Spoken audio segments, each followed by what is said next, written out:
Hey everybody, Shaman Shane with My Shaman Says, the podcast. And I've got with me today Jenny Beede. Now, she and I are just getting to know each other. She's one of the newest people here on the Sage Studio wellness team, but I'm already in love. This is a cool person. You're going to love her too. Jenny, say hi to everybody. Hello.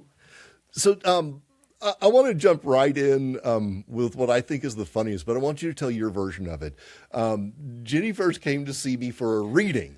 Actually came to get a reading about, just her future, what's going on in life, the usual shaman reading thing that I do. And so pick it up from like when you walked in the door. Okay. Well, I have to start further back. Okay, yeah. Okay. So first of all, my best friend recommended that I come see you. So she's like, you got to meet this guy. You got to meet this guy. So I'm like, okay, I got to meet this guy. So I pull up and I'm in my car and I think to myself, something really big is going to happen here. I don't know what it is, but... So I'm walking through the door and we're both like, well, hello. Like, I feel like it was just like instant, I knew you, you knew me. Yeah, that's how absolutely. It feels. Yeah. I've always said that it's like joining a relationship already in progress. Right. It's like you dropped into the middle of the season, but you know all the characters, you know everything. All of a sudden, it's weird. There's got to be a past life connection, all that sort of thing. Yeah. And so she had come for a reading, and basically I started with, I don't think you're here for a reading. I think you're supposed to rent a room here. Yeah. And that's where the conversation leapt off. But tell them why that matters. Right. Like, give us a little bit of history. You're a very successful businesswoman. Tell us a little bit about what you do in your day job, your adult job. Yeah. But then how that also leads to Sage Studio, us meeting, and what you're trying to do here. Okay. So I started my career, oh gosh, this makes me sound really old, back in 1999. I got into interior design, specifically kitchen and bath remodeling. And over the course of many years, I've worked in different industries, cabinet design, places all over. Finally decided to start my own company. So about 10 years ago, I launched Your Life Design up at the Lake of the Ozarks. And it's been very successful, which is great. I love it. I love designing. I love working with people and creating spaces for people. But it didn't exactly feed my soul.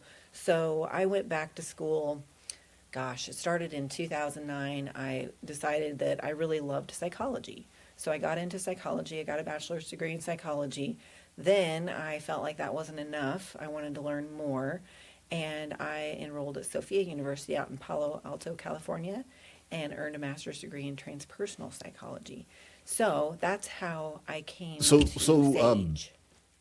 Help people to understand transpersonal psychology. What does that mean? Right. Transpersonal means beyond the self. So it's kind of like, I kind of consider it like the fifth element of psychology. It's like going beyond, exploring consciousness and what it means to an individual, basically. That's in a nutshell. And all of that didn't just show up in you went to school. You have done retreats and you have done workshopy kind of things. Yes. Tell people about the fitness side. Yeah. That's like, you're saying this much and there's this much to you. I know. So I think really where it all started was, this is probably real deep and personal real fast, but I went through a pretty big depression in my 20s and I started seeing a counselor. Lana LaFortune was her name. And she got me into psychology to begin with and personal growth. And so I really started diving into myself. And I feel like it's been an ongoing journey of discovery that I can't get enough of it. Like I love spirituality, consciousness studies, and figuring out who I am and who other people are.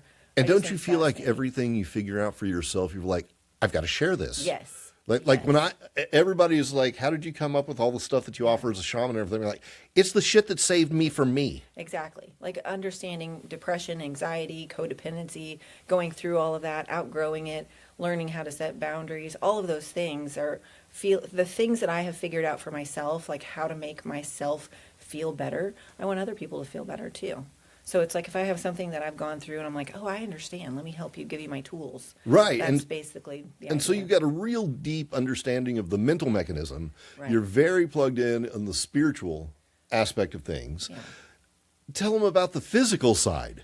The bodybuilding. Yeah. Oh, the bodybuilding. Yes. Well, and I think that's another thing. It's actually like my bodybuilding journey was actually a spiritual journey. I totally get it. Yeah. I consider the gym church, and Yes. and I don't mean that in a weird way. It's Right. just like I connect with myself there. Yes. So I was going through basically recovering from codependency myself. I'd been my third alcoholic husband. I love him. Thank goodness. He's sober now. Everything's great. But going through understanding that I could not control his drinking, and the only way that I could save myself from feeling responsible and guilty and sad and all of the things was to hyper focus on myself. So I got into bodybuilding basically to focus my energy on me and what I needed to do to grow myself. So I had to get hyper focused in my body, basically. Right. And so that the bodybuilding became like my focus and my vessel for my inner discovery. See, as a yoga teacher, I tell my students all the time that we use the body. There are 8 limbs to yoga, and I'm not going to get on a big yoga tangent, but there are 8 limbs that encompass meditation and breath work and spirituality and ethics and all these things. Mm-hmm. And the third one is asana. That's the physical part.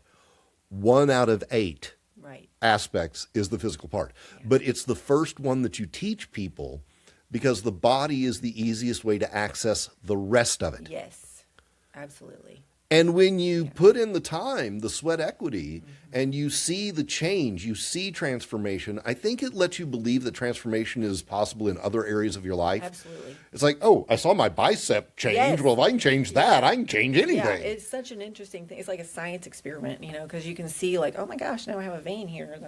Right. Just all of the things, hold on, I'm stuck.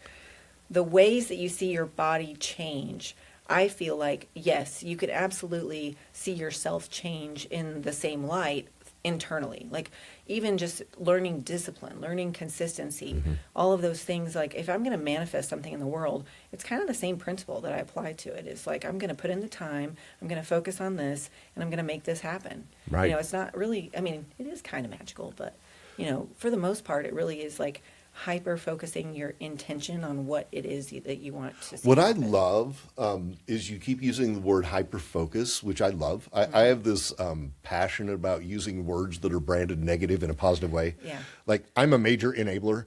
Oh, yeah. I enable people to feel good. I enable people to be proud. I enable people in empowerment. And usually that's and I love talking about triggering people. I want to trigger you into growth. I want to trigger you into acceptance. All these words are supposedly bad. But there's an amazing, you're talking about getting very personal very quick. I wanted to share just a mirror. I didn't get into physical fitness until I was 43. So I was never in shape. I was never an athlete. I was never in shape. I never did any of that. I had dabbled with yoga through the years, but never anything of any intensity or reality. And I decided that I was going to, by God, get in shape because I hated my body. I couldn't stand myself. I was, this whole beat yourself up, constant, don't look at me, don't look at me. Yeah. Let me wear the baggiest clothes and hide from the world and all that. Went from super skinny in high school, and then in my 30s, I'm suddenly 20 pounds overweight and trying to figure out what to do.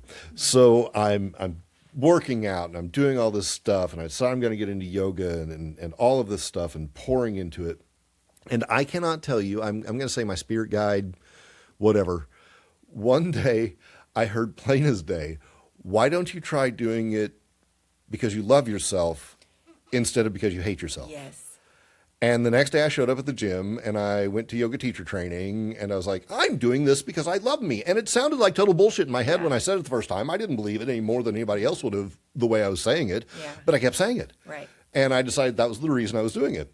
And suddenly transformation started happening everywhere. Yeah.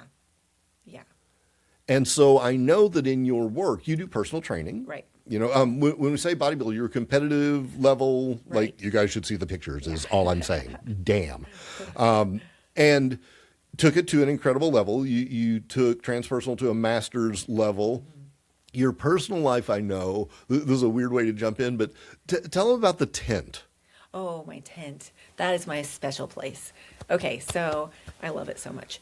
I have it's really awesome. It's called a Lotus Bell, and it's like I don't know how to describe. I guess it's like a bell shape, and it's all clear at the top. So it's called a stargazer tent. So when you're inside the tent, you can see the sky and the stars.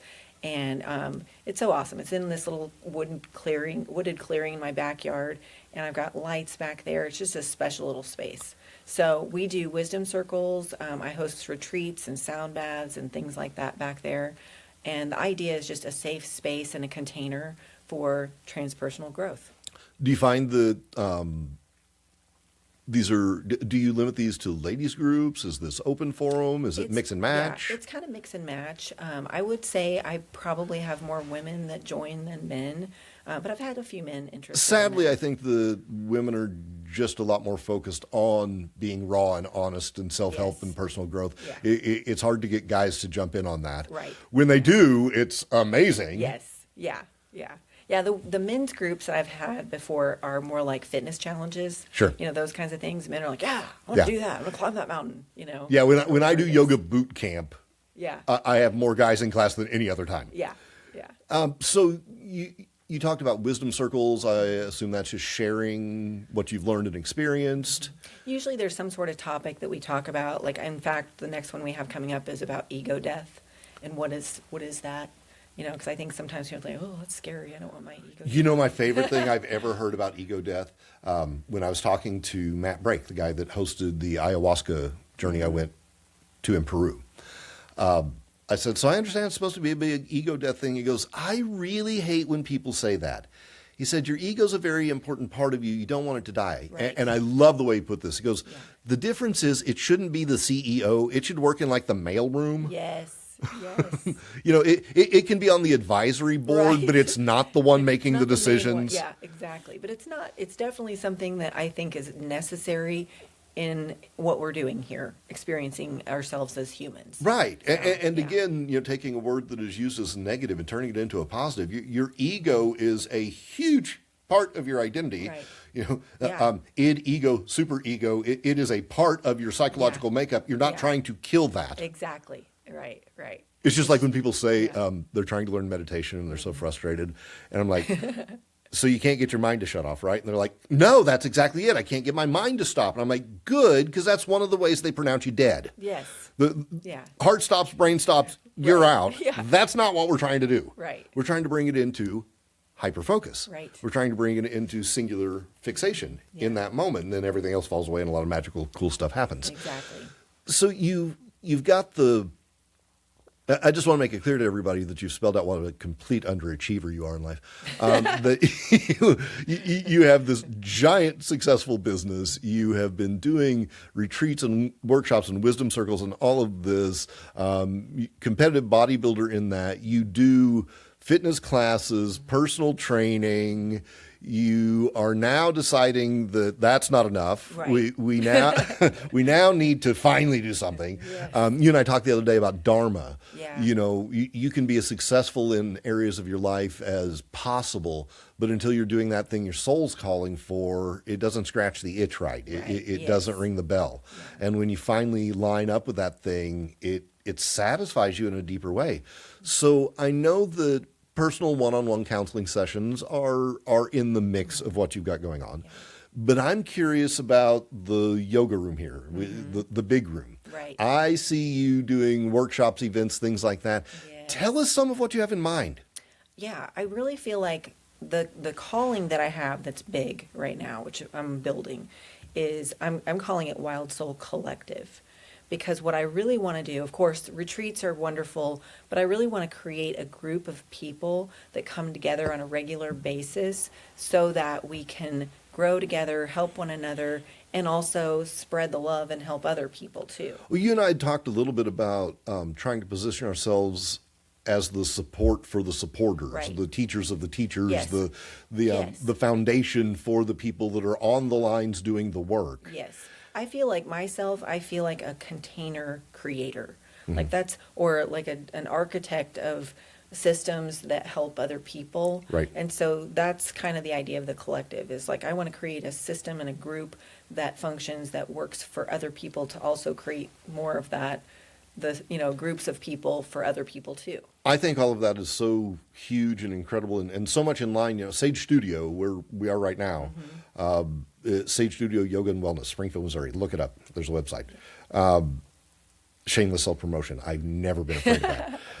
But the idea here, everybody's like, tell me your business model. And I'm like, oh, there's no business model. No, not at all. Like a tree. Yeah, what there is a collective. Yes. I have created a framework of a large room for yoga. There are 6 rental spaces, and people come in and they do them. Your wild soul in this. Yeah. We've got Jan Baker LLC. We've got all of the different people doing their own thing, and everybody makes their own hours and does their own thing and comes and goes and all that sort of stuff. And I'm nobody's boss here or anything like that. We've just got this place where we all interact. But there is a village, a community, a connection vibe that goes with it. You were sitting with Jan the other day working on your website stuff, and we're all reaching out to each other to help. And if we can take that from this one brick and mortar place and branch it out, that's the whole idea here. Right. Yeah. Yep. I love that. And I think that you bring an element to it that is going to be, very important, very unique in it. So all of you're probably going to be like me. Everything that you just said is going to be your answer again. But all of those are things that you're doing. And I get the self-fulfillment part. That's huge. What do you do for fun? I ski. You just went skiing, didn't you? Yeah, I did. Where'd you go? We went to Winter Park, Colorado. Yeah, I love to ski. I'm actually going to Canada in a few weeks to go ski. We're just chasing the snow. It's supposed to be good up there. I love to ski. I love to hike and backpack. Adventures, travel, just new experiences in general are my jam. And if it's outside, that's bonus points. Yeah, love to paint. I'm very creative. I like art and creating things, decorating, which I'm doing here all the time. Sure. So I have grandkids. I can't leave them out because they're like my number one hobby right now. So we do like glam on pop camp. Yeah. Emphasize what you just said. Glamour part. Glamour, the glamorous glamour. I love that. Yeah, it is fun. So I've got 4 and a 5th one on the way, but we're not supposed to make that public. But I'm sure this is fun. Yeah, well, it's just us. Nobody knows who. So yeah, but all kinds of stuff. Mainly traveling. That's my so main family's very big and very Yes. important. Yeah. Oh, yeah. And I travel with my family. So the last ski trip we just did, that was their Christmas gift. I usually end up finding some way to make a birthday or Christmas basically a vacation. So. Yeah, I think that more people should adopt that. I was talking to somebody just the other day, and we were like, who wants something more to dust or something else to put on a shelf? Yeah. But if you're going to spend money, buy an experience. If you're going to give somebody a gift, give them your time, give them an experience, give them a circumstance they wouldn't be in otherwise. Memories are so much better than crap on the shelf. Yes, and my children, that when they were like 5 and 9 is when I started this, and I was a single mom, and I just remember thinking like, my kids have enough crap. So what I did was I created a little poster and put on there, we're going to Hawaii. So when they woke up and came downstairs, that was what their gift was, and they loved it. So, Well, how would you not? Yeah. So ever since then, that's just what we do, is we go on some adventure. That's awesome. I love that so much. So we're talking very lighthearted and everything, but you know me. I always have to go heavy at some point on everything. Bring it on. It's the shaman thing. What is the biggest challenge that Jenny Beede is facing right now? Oh, gosh. The weight of the world. Just that. Yeah, the dystopian end times, the absolute gloom and doom, the flaming shit show we call reality, to put it in spiritual terms. Yeah, that's just that. Yeah, And I would say, like, really, I've reached a point where I feel like I'm so curious about consciousness, and I love to study it, but I've also kind of reached a point where, this is strange to say, but I would consider myself like a non-dual mystic type person, and it's kind of hard to relate sometimes. So I feel a little lonely from time to time in that regard. And that's been my big question lately. I think that's a really important thing to bring out. I can only imagine how many people are going to hear that and be like, wow, she said the words. Mm-hmm. She said the words that I couldn't put together in my head. I know all kinds of people on the normal scale of friendship or measurement of friendships, or however the right way to word that. Yes. And as far as people that I know and I'm friendly with, multiply that by 1,000. I've been at this a long time. I've met all kinds of people. I have very close friends. I have, not as close friends. I've got the full gamut, like any normal person has. Yeah. But I don't fit in.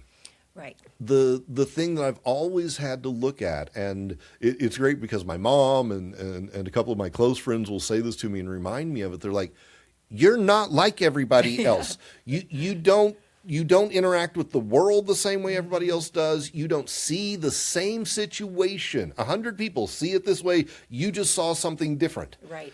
And they're not saying what I saw was wrong. Yeah. I just saw it from the perspective that I look at things from, and my worldview is so different, and I feel very awkward. And that's why, even though I'm like this all the time, I'm one of the biggest introverts you're ever going to meet, Yeah. because I would rather go home and hide with my dogs. Yes. Me too. It's my birds. Yeah. Yeah. I wish I have dogs too. They're great, but yeah. That's totally the thing. You want to absolutely, just, Yeah. And Yeah. I think one of the other things that we just touched on, because, So what would that be? Existential crisis? well, just kidding. that's where I'm going. I'm circling Yeah. back to, you didn't use this word, but when you're talking a minute ago, I think that the empaths of the world, so if we want to go spiritual, energetic, the empaths, or to put it in very plain terms, the people that have a soul and don't suck right now, Yeah. we're feeling it. Yes. We're not just feeling our existential doom, we're feeling, Collective. when I first saw you today, I was like, how are you? And you're like, on my back. And I was like, oh, my shoulder. And you're like, it's the weight of the world, isn't it? And it's like, Yeah. I think it is. Yeah. Yeah.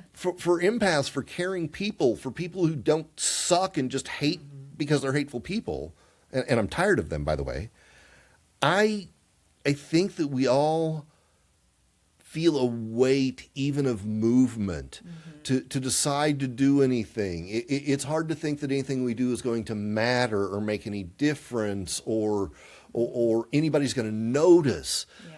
And then we're feeling a fear that is rampant through everybody right now. Right. And everybody's just waiting for what's the next fucking thing. Yeah. Yeah. And I'm like, none of it matters. Right? Yeah, I know. See, and then that's the other part. It's like, it's all an illusion, and I'm a timeless soul, and who cares? And Yeah. I'm like, just expand your mind. Everything's fine. well, and I believe, I always love when I tell people all the time, if the shaman starts quoting the Bible and we agree, you should probably pay attention. Be in this world, but not of it. Yes. Yeah. And Anne, you've met Anne. She was on the first podcast, very dear friend of mine. We have this concept we talk about all the time by expanding your world by shrinking it down. Yeah. Yeah. Pull down into the things you can control, the area of influence you Absolutely. have, Yes. the things you actually can affect. And while you can care about things outside of that, you need to realize caring is all you can do. Right. Right. And practice acceptance that my sphere of control ends here. I've just had this conversation yesterday about compassion. And the main thing is, I think it's good to have compassion, but not when you're leaking it. Right. If you're feeling like, you have no boundaries because you care so much about this other person that you're willing to sacrifice yourself for them, then that's too much. And it's not healthy for either person Exactly. involved. Right, because you're really kind of inhibiting their spiritual growth or personal growth, whatever you want to Exactly. call it, because they need to figure that out. You can't carry them through it. And I think the same thing applies to the world right now. It's like everybody's like, oh, but what do we do? And it's like, really, you got to focus on your own personal growth. I'm not saying spiritually bypass things either, because I think there's a lot of that going on right now. Oh, there's a whole lot of that. Or toxic positivity, where everybody's Yes. like, oh, it's fine, everything. Just look at the positive side. And it's like, well, sometimes there's some not so positive stuff. Right. But you're right. Like our sphere of control, what can we do and what do we not have control over? That's the question right now. It's huge. Yeah. It's absolutely huge. And I think that I agree with toxic positivity. I love when you can put words like that together. Yeah. Well, it's like, really, that sums it up. Yes. I believe in being positive. Yes, I do too. I believe in looking for, I love the line of it's not a glass half full or half empty. I realize we can refill it. Yes. I am all about looking at things in the best possible way. I'm also real big on reality. Yes, exactly. Okay, this Yeah. is how it is. I'm not going to lock into that's how it has to be. Right. Right. But consider all of the things going on. Yes. Before we decide it is You know, I think that's another thing that's going on lately too. It's like everybody's going, well, this one little thing here is causing, like, okay, I'm going to go off on a little bit of a rant. This morning, I'm kind of irritated with everybody getting so upset about these AI images ruining the world. And I'm kind of like, now wait a second. We're looking at the minute problem of a much larger climate problem that we have. And I think Right. that's what people do. It's like blaming the homeless people for our tax problems, or, you know, like, Yeah. there's just so much of that going on right now. It's like, you're making, like, this is not the real problem. We're focusing on this microscopic And thing. the part that gets me, and I'm sure it's what you're getting at, and it irritates the shit out of me, it's not like it's hard to see what the real problems are. It's, you know, if you're convinced Yeah. that that person on food stamps is the reason our economy is the way it is, Yeah. if you actually believe that, you're a special kind of dumb. Right. And it's a choice to be that dumb Yeah. because nobody actually is. Yeah. You can see that it is not the homeless person that's causing the problem here. Right. It's not the tiny, tiny, tiny percent. You know, That's the thing. It's the minutia is what people are focusing on. And I think that's why I feel like expanding our minds, opening our minds, and like, Yep. and get out of that right there is part of the problem. Is people are like, they're just fixated on these I've warned little everybody things. that I'm not afraid of being controversial on this podcast, and I don't demand that every guest agrees with me either, but I want to make this a very simple point. You know who's not on the Epstein list? Drag queens reading stories Exactly. to kids. That's right. That's right. Yeah. And the only person in jail right now Is a woman. Yeah. Yes. What the heck? Yeah. Yeah. We're I just going love to let the that one sit there controversy. for a minute. Yeah, You guys I can love the think on that one. controversy. It's great. Yeah, it's And crazy. also, I'm willing to have conversations with people who think differently than me. I think that's important too. I am so glad you said that. It's one of my passions. Mm-hmm. I believe in civil discourse. Now, I have colorful language, and I'm very Same. opinionated, and I will stand my ground on what I think. I grew up. My grandfather Knox, tragic alcoholic, terrible human being, but the grandfather I grew up with. In that household, you knew that you had reached manhood when you got to sit up with him as he did shot after shot of whiskey discussing politics at the kitchen table. And while all of that sounds like a terrible story, the one thing he was good at was he would play devil's advocate to get you to think. Yes. He would engage you on, I don't think he even agreed with half of the stuff he was saying. He wanted you to think. He wanted you to have a reason why you believed what you believed. He wanted you to be able to show your math. Right. And he taught me that. And he also taught me to listen to people that I didn't necessarily agree with and to hear them all the way through instead of shutting off the second there was something I didn't agree with. Yep. And it's wonderful. I had a fantastic conversation with one of our very conservative yoga members here the other day. She started the conversation with, I don't remember what the topic that launched it, but she said, now, you know, I feel different than a lot of people here. I was like, oh, I know you're extremely conservative. That's great. And we started talking about stuff. And at the end of it, we gave each other a hug and said, thank you for the great talk. Yeah. Yeah. Most of my friends, I have so many friends that are conservative, family members, you know, and I feel like that's good. Like, we've got to have that balance of Right. people that don't think like us. And especially it helps when you love those people, because now you're kind of like, you have to listen to them because Right. you love them. Yeah. You know? So I'm one of those people in my family. Well, and same thing with religion. Yeah. You know, don't preach at me about how I'm wrong. Tell me what your faith is making work in your world. Exactly. Tell me how God showed up in your world. Tell me Yeah. how your Christian beliefs helped you Yes. to fulfill what they say they stand for. Don't tell me what I'm doing wrong. Show me how right your version of something is, and I will jump on it tomorrow. Yeah. And I think that it starts with the willingness to talk. Yeah. And I think you also have to be open in the idea that your identity is not the only one that exists. You know, Which I think, seems to be hard for people. right. Yeah. You know, and I think it's interesting. I think other identities are very interesting. It's kind of like personality studies. I'm like, oh, how does that person think? You know, and I think if we looked at all of us like PC versus Apple, everybody would be a lot more open-minded about it. Oh, it's just a different operating system. Oh, okay. And there it You is. know? And we could extend that into autism and Right. sexual preference Yes, and all sorts of different things. Yeah, and then it would be okay because it's like, oh, well, that just operates different. Yeah. Yeah. Absolutely. Yeah. I think that would be the perspective that would change everything. Acceptance. And the problem is that people want to be right. Yes, because it protects their identity. Yep. Now It's we're back not to that so ego. much that it has to be about, yeah, we're back to ego. Woo, full circle. And there it went. Yeah, but that's exactly what it is. And the ego is the thing that keeps them safe in their little container. Yeah, So and creates a lot of fear. a lot of fear. One of the things that I was curious about asking you today, I jump wildly, but you've had Me too. conversations with me, you know how I Thank am. Dedication. When we're back to bodybuilding, or for me, yoga practice, the gym, whatever we're doing, and that could go beyond that to meditation or any like non-physical practice, but the physical ones are easy examples. I always say you have to develop discipline because you won't always have motivation. That is so true. Yes. You got to put that shit on lock, Yeah.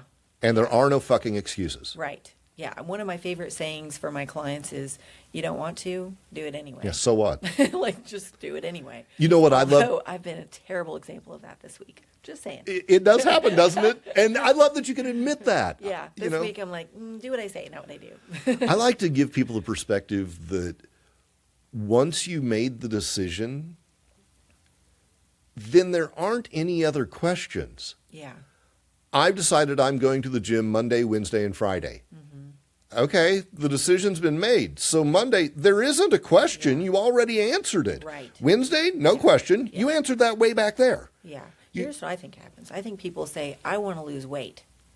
And then I say, okay, you have to go to the gym Monday, Wednesday, Friday. I'm like, well, I want to lose weight. I'm committed to losing weight, but I'm not committed to going Monday, Wednesday, Friday. Right. And so I think that a lot of times what happens is people don't realize that the commitment to do what they really want, like that's the reason they really want to do it, is because they want to lose weight. Then you have to decide what's it going to take to get there. And then you have to commit to that. And then what's it going to take to get to the next level. And you have to commit to that. I think the trick there is to project beyond the activity. Yes. So, okay, I hate Shane's yoga class because he's so pushy and demanding and he makes us work so hard, but I know it's going to get me where I need to be. I need to go to 3 of those classes. Yes. Well, instead of thinking about, ooh, yoga's hard, because yes, it is. Sitting on the couch getting fat is easy. Right. Yeah. Yoga's hard. Yeah. So you don't think about that part. You think about the benefit.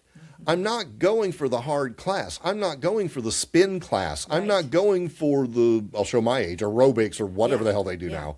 Yeah. I'm not going for that because I hate that. Yeah, you're I don't going enjoy for the original purpose. Yes, Yes. I'm going Yeah. for what you're saying. Boil down to what is your actual motivation? Yes. Well, I want to wear this. I want to look like this naked. I want to feel confident in my body. I want to, whatever it is. Yeah. I want to win a medal on stage. Yes, for real. Yeah. No, that's after I broke my arm. I have 2 steel plates and 20 screws in here. Oh my gosh. Had a one-wheel accident about 3 years ago. And you should see the hand balances and things that I can do in yoga 3 years after. There's a bone sticking out of my arm. There's still plates in Wow. here. And that's because I never stopped. My students tease me that my plank pose looks better with 2 arms than 1. But I never stopped Yeah. because I'd already gotten to the place that the reason I had done all of it was there and I wasn't going to lose it. Yes. I wasn't prepared to Yes. let go of that thing that I'd worked so hard for. Right. I think it's the why. That's the thing that causes when you get down to your why, that's what creates the discipline to begin. How strong are you in this why you want it? Yes. Because if you And admit if it actually matters or not. Because Exactly. people say, oh, the losing weight example. Oh, I want to lose weight. Do you really? Right. Do you really? Because Right. if you do, that means you have to change the way you eat and how much you exercise. Right. You know, the one thing you and I agree on, if you eat more than you burn, you get fat. If you burn more than you Yeah. eat, you Calories lose weight. in, calories out. Yes, if you balance it out, then you're in maintenance. Yeah. Yeah. Throw away every single diet book you've ever gotten. I don't want to hear simple. about keto. I don't want to Yeah. hear about any of that. Intermittent fasting, we used to call it skipping breakfast. Yeah. And just do the things. Yeah. And my mom, you'll love this. You haven't met my mom yet. Oh, I Oh, you meet your did at the mom. open house. Yes. I love your mom. Mom's awesome. Yes, she is so awesome. I went over to see her towards the end of COVID, and I was like, oh my God, you've lost a lot of weight. What did you do? And she says to me, just no thought, just an honest, pure answer. She goes, well, I got out of the shower and I'd gained another pound. So I sat down on the edge of my bed and I said, Jean, are you that stupid? And I decided I wasn't. That was her answer of how she lost 30 pounds. Yeah. Mm-hmm. She knows the difference between broccoli and chocolate cake. Yeah. Right. It just takes a minute. Like sometimes you just have to sit down and go, no, wait a second. This is not the direction I want to go. Right. So what am I going to do about it? Right. Yeah. And I mean, sometimes that's a really big question and a conversation within somebody's mind because they think, well, I really like to eat chocolate cake. And or it's my whole family eats like this. And then they have to change. For some people, it's a lot they have to change and they have to go through each one of those hurdles and figure out how are they going to overcome that to get where they really want to be. And everybody has their own unique challenge with it. It's the family's always eaten that way or has bad habits, or now you're a woman bodybuilder. And so now we've got stigma. You know, you're getting healthy, you're getting strong, you're taking care of yourself, you're eating properly, and people are judging you because, is that feminine enough? Is that whatever? Yeah. Fuck off. Oh, I love my mom with all my heart. Hopefully when she hears this, she knows we've talked about this. But she would say things like, oh, are you just not eating? And I'm like, Mom, I have to eat like 2,200 calories to maintain I'm lean, but it's what I'm eating. Yeah, you have no idea how much I actually am eating. I'm really tired of eating right now. So I've heard all kinds of things. And I get really lean and somebody's like, you need to eat a cheeseburger. And I'm like, ugh, no thanks, I'm good. And again, I'm gonna say it again because I want everybody to get the point. Whatever you want to change, you have to start at the place where you actually are. Right. You have to begin where you actually are. If you can do one push-up, then that's where you actually start. Yeah. And the goal is 2. Yeah. Yeah. And that's where it is. And keep going. And you have to find the why. You have to create the structure of discipline. And you have to go past the action to the desired result. And do it because you love yourself. Absolutely. That's the ultimate reason why is because you love yourself. And that's what you want to do for you. That's it entirely. And I love the fact that I can dumb down everything that I ever do anywhere to be like, love yourself. Yeah. Yeah. You know, it's interesting. I just had a conversation with one of my personal training clients. She kind of got offended because in one of my messages to her, I basically said, she's like, well, I want to go to this goal. I want to go to and she was kind of pushing herself a little too hard. And I said, really, here's the thing you really need to focus on right now is basically loving yourself through all of these changes and be patient with yourself. You can't set a goal so high that then you fail, so loving yourself can be kind of a goal marker along the way too. Well, see, and people think that progress is a rejection of yourself somehow. The only way to progress is to reject where you are, where you previously were. I think that you have to accept where you are. I agree. Yeah. And once you've accepted where you are and you've gotten okay with that, I love me either way. I don't care what anybody else thinks about me either way. I'm doing this because this is what I've chosen to do. And when you get down to that point, I think you're in a really healthy relationship with any transformation. Yes. Any sense of personal, growth, whatever you want to call I think it. people can beat themselves up and get somewhere, but I feel like they can get somewhere so much faster, better, healthier if they're doing it from a place of self-love. I think they can achieve a specific result. I don't think they can allow the entire self to grow in balance. Right. Because it'll never be enough. If you're beating yourself into one place, then mentally you're suffering, even if physically you look like dynamite. Yes. If you love yourself, you're feeding both. It won't ever satisfy that need. Right. Because the need truly is like, I want to feel good about me. Right. Not, I want to look good. Because a lot of people do that. They're like, I just want to look good. Right. Well, that's going to, you'll feel good in a little bit of a way, but not the whole way. I will stand by the fact that when you are healthy, you do look good. Right. When you're happy, It's a you byproduct. do look good. Yes. Yes. Yeah. It just, and looking good comes in a whole lot of different varieties. Yes, it does. Yeah. Yeah, it could be. I can move my body. I can get around with my, I mean, because when I'm 90, I don't know that I'm going to look that, well, I might look that great. We'll see. But, but really, it's like feeling good, being healthy. This is your number one currency for life. Mm-hmm. Like the number one thing you can do for yourself in your entire life, feeling good, all of it. It's just the most important thing I feel like, is being healthy. And I love putting a big bow on everything and bringing a lot of topics together. Yeah. Have you done that? If we want a better world outside, Yeah. then we need to create a better one inside. Yes. We can't expect peace in the world if we're at war with ourselves. So true. That is so true. And, let there be peace on earth, let it begin with me. If you actually start right here and you get to that cool zone, and I don't care how much of a tree-hugging hippie I sound like, you should try hugging a tree. It actually works. Fun. I love trees. It's amazing. We have a red oak in the front yard. It's a whole thing. Is there a word for that? No. But the idea of really coming to peace inside of yourself and happiness and the motivation and the choices that you make coming from that will be an example to other people, and they'll ask you what's working. Yeah. You don't have to preach it. You don't have to become the militant vegan. You don't have to become the whatever screaming at the top of your lungs.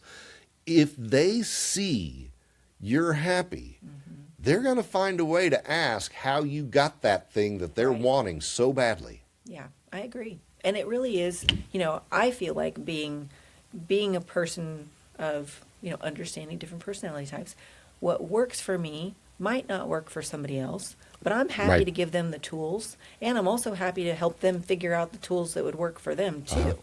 Because I'm happy, and I want other people to be happy, because it just feels good. And besides, it's just more fun if we're all happy. It is, and while I believe in multiple lifetimes, clock's ticking in this one. Don't run out the clock, a miserable ass. Yeah. There's so much good. I've said this, and we'll wrap up with this.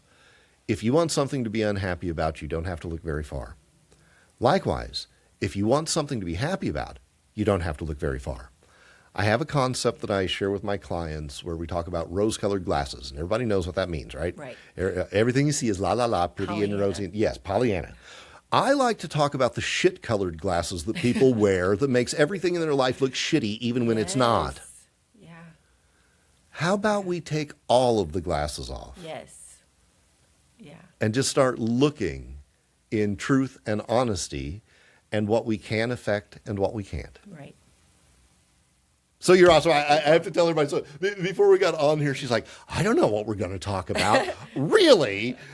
You are an absolutely fascinating, interesting person that genuinely wants to do good in the world. You actually help people now. I'm so excited you're a part of everything that's going on at Sage. I appreciate you being here today. You're awesome. Thank you so much. Thank you. I'm excited too. And if anybody wants to be a guest on Shit My Shaman Says, the podcast, hit me up. Social media is all that. It's not hard to find me. All you got to do is Shane Knox, and I'll pop up. I guarantee you. Pick a topic. Decide a day. Let's get together. Let's talk about stuff. And please remember, be kind to yourself and everyone else.